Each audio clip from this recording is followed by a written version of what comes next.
What if I told you confidence isn't something you can just be born with? It's something you can train like a skill. You know, sometimes you see athletes who for some reason just have the confidence. They just have it. You know, you see them on the field, they seem like they just have something that's making them feel like they belong there. And what if we can teach you how to do the same?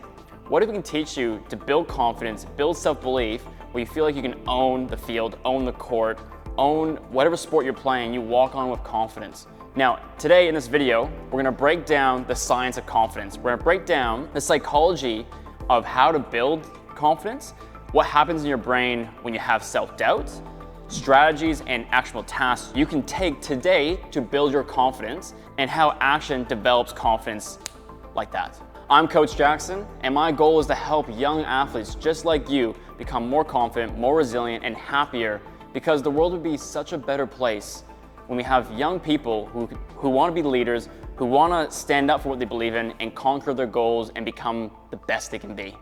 So to start off, I want to talk a bit more about the science and psychology of confidence. Now, we can think of confidence as something that is unattainable, but like I just said before, confidence is a skill. You can't just have it. Confidence is built over time with your own actions. But let's break down the science and what happens in your head with confidence and how we can develop it. So first things first, we got to look at growth versus fixed mindset. And I know this is a very popular topic right now, and a lot of people talking about growth mindset, but I don't see the world changing.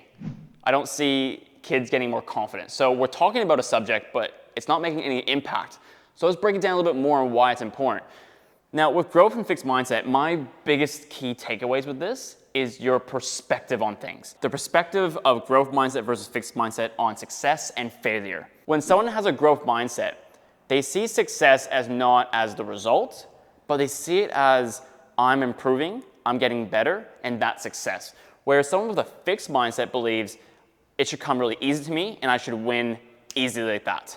Now you can kind of see quickly right there, who's gonna be more resilient. Now obviously, if someone who has a fixed mindset easily wins all the time, they're gonna stay that way and they're gonna be confident. But the moment that something happens, a little setback, a little failure, a little struggle, once they encounter something like that, they're gonna fall apart. Their confidence is gonna be shattered right there and then. And that's what a lot of athletes struggle with right now. Perfectionism, being perfect, not failing, never making mistakes. That's what a lot of athletes and kids struggle with right now. And that's why confidence is a big issue, because they think success should be easy. Where someone with a growth mindset takes pride in challenges, takes pride in learning, and always learns from their failures and mistakes. They don't care about failing because they know they're gonna get better because of it. Now, the difference between these two with failure is because fixed believes the result defines you. If I win, I'm a winner. I'm amazing. If I lose, I suck, I'm a failure, and that's my life now. Where the growth mindset person believes failure and success doesn't define you, but they're always lessons. If I fail, I now know what to do next time to win. And that's life. Number two, we're gonna go over the Confidence-Competence Loop. So what that means is the more you succeed and the more you win, the more confidence you build. So the more confidence you have in something, say like your sports or a certain skill, the more you do it, the more you get better at it, you build confidence. And as you build more confidence, you get better at what you do. And that's a loop, like I said. Now, how we need to start that loop of momentum is by you taking action. You focusing on practicing a skill, getting better at it, and that's how you build confidence. You don't build confidence by all of a sudden just winning automatically and having people on the sideline cheering you on. Parents, stop being a cheerleader. Teach them how to develop confidence through hard work and developing their skills at something. If they want to be confident in something, they have to practice it.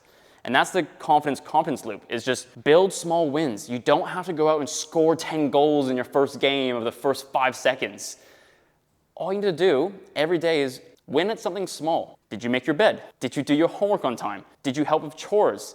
Did you go for that run that you promised yourself you would do? Did you do those small things? Did you eat well? Did you sleep well? And every time you do something that's gonna help you win later, that's a small win. All you gotta do is keep stacking the small wins, and that's how you achieve massive amount of results. You don't achieve massive results by trying to jump the whole mountain in one go. You take one step at a time, but you have to stack the small wins in order to achieve the long-term success. And that's what this is all about. Stacking the small wins by practicing your skills, practicing your craft, and developing yourself over time, you build confidence over time.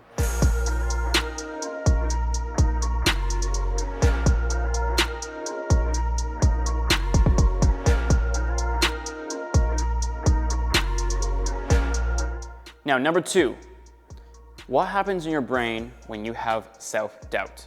Have you ever noticed when you're confident with something that you can play with complete freedom? You feel free, you don't feel like this pressure, things just kind of happen easily to you.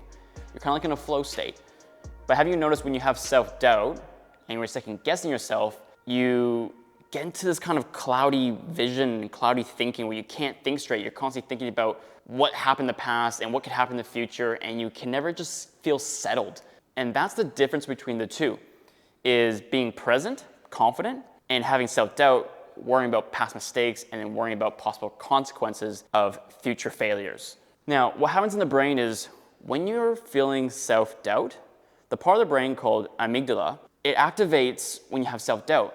And that part of the brain corresponds with fear, anxiety, stress. So what happens is you start getting to a point where you second guess everything. You freeze under tension and freeze under pressure.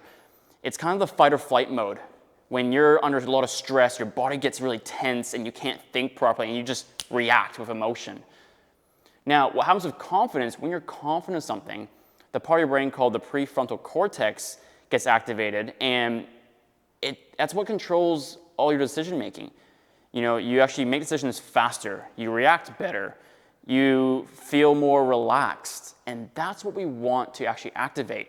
So now, how do we actually activate that part of the brain? We got to focus on playing in the present. You have to let go of yourself of past mistakes or what could happen, the pressure, the future consequences of something like a failure. Now, very easy to say, but you have to then rewire the way you think about failure and success. Like we talked about the first topic with growth mindset and fixed mindset. You have to kind of look at failure as it's learning. It's not defining you. And when you let go of the expectations of, I have to play perfect, I have to do well, I have expectations on me, you let go of all that and you just relax and say, I'm just gonna play. And what happens when you play in the moment, it's easy to feel more free, feel more confident, and feel relaxed to make the best decisions in your sport.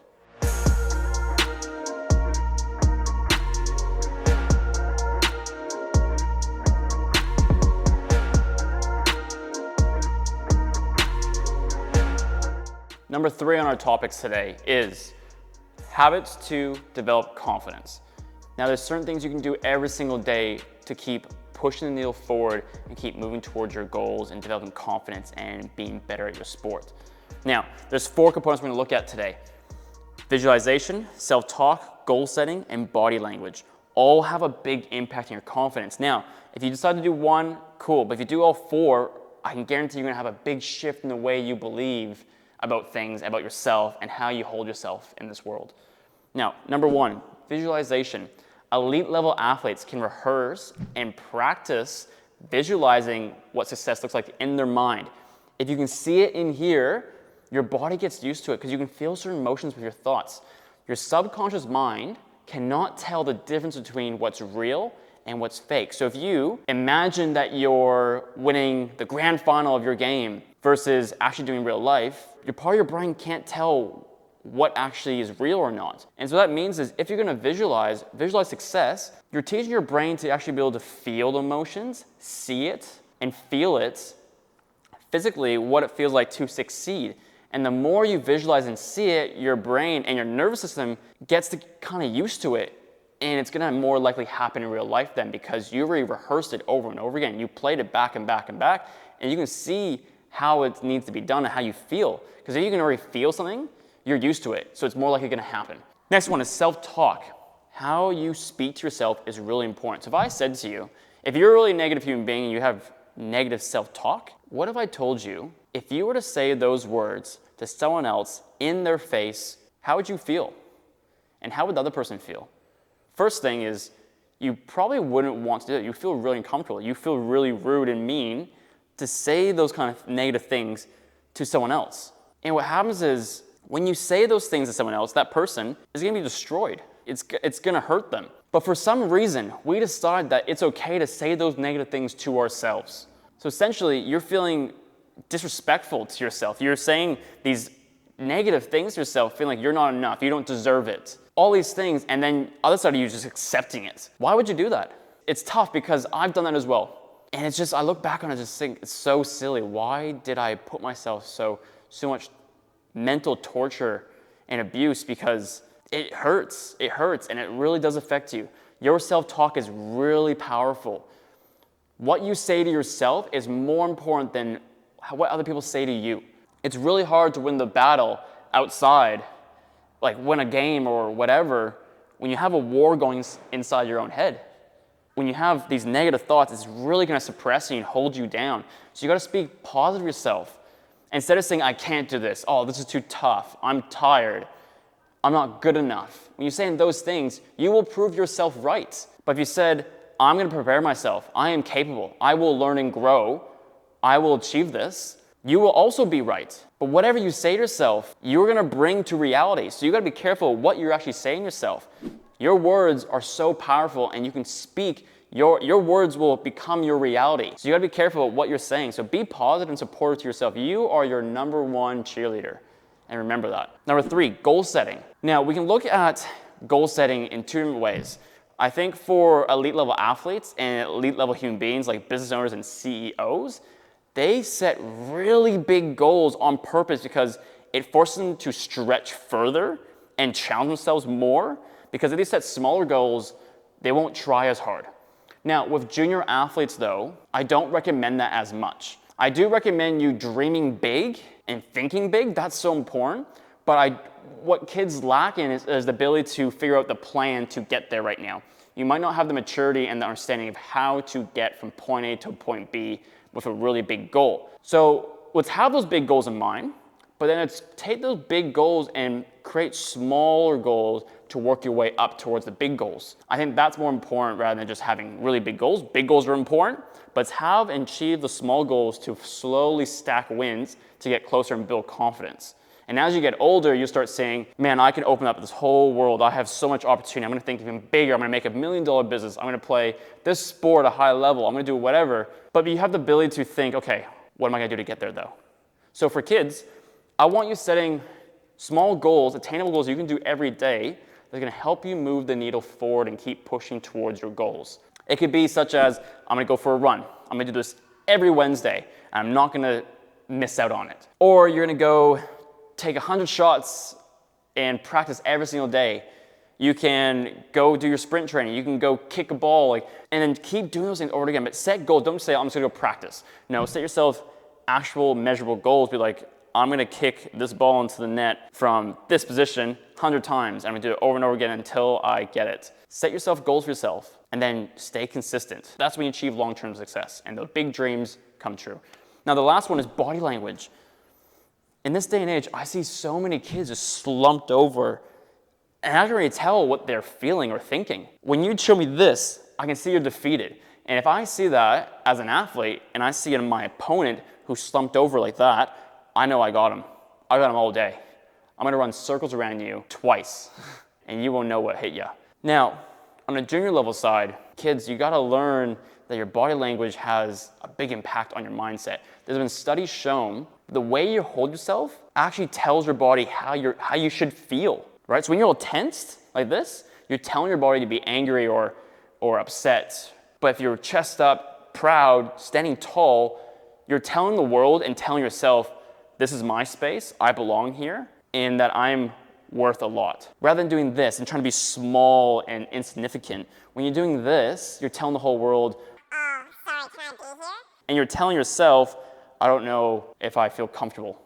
I don't know if I feel like I can conquer this challenge. You're defeated before you walk into this situation. You walk in like this. Walk chest up, proud, be tall, own your space, and that sends a message to everyone because most of our language isn't verbal, it's physical, what we do with our bodies. Body language is massive, right? Stay tall, stay proud, look strong by the way you hold yourself, and that will manifest into your confidence, that will manifest into the way you think, and it'll send signals to your opponents around you about how you feel and how you think.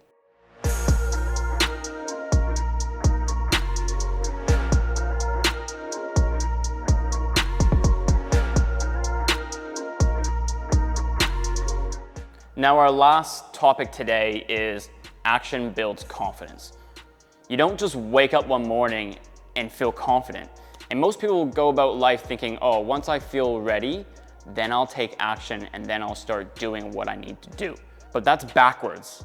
Confidence isn't built by, I'll wait until I feel better, until I feel confident, and then I'll take action. No, you take action and then confidence builds by the results you attain. For example, if you want to feel more confident with your shooting in basketball, do you wait around thinking, oh, once I feel more confident, I'll go practice my shots, or I'll finally go take a three-pointer in the game? No, what you would do is you go practice your three-pointers, go practice your shots, and as you get better, at first you're gonna feel unsure. At first you're gonna feel, oh, I'm not good at this. But you keep practicing, keep taking action, and as you keep doing that, you start building more confidence because as you practice, you're gonna get better.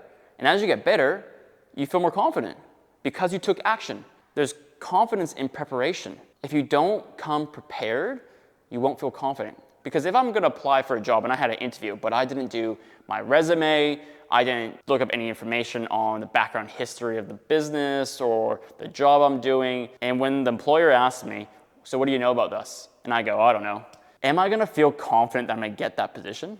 Probably not. Same with sports. If you come in underprepared, it's no wonder why you would feel unconfident in playing your sport, or just in general. The more you're prepared, the more action you take, the more confident you will feel in life and in sport.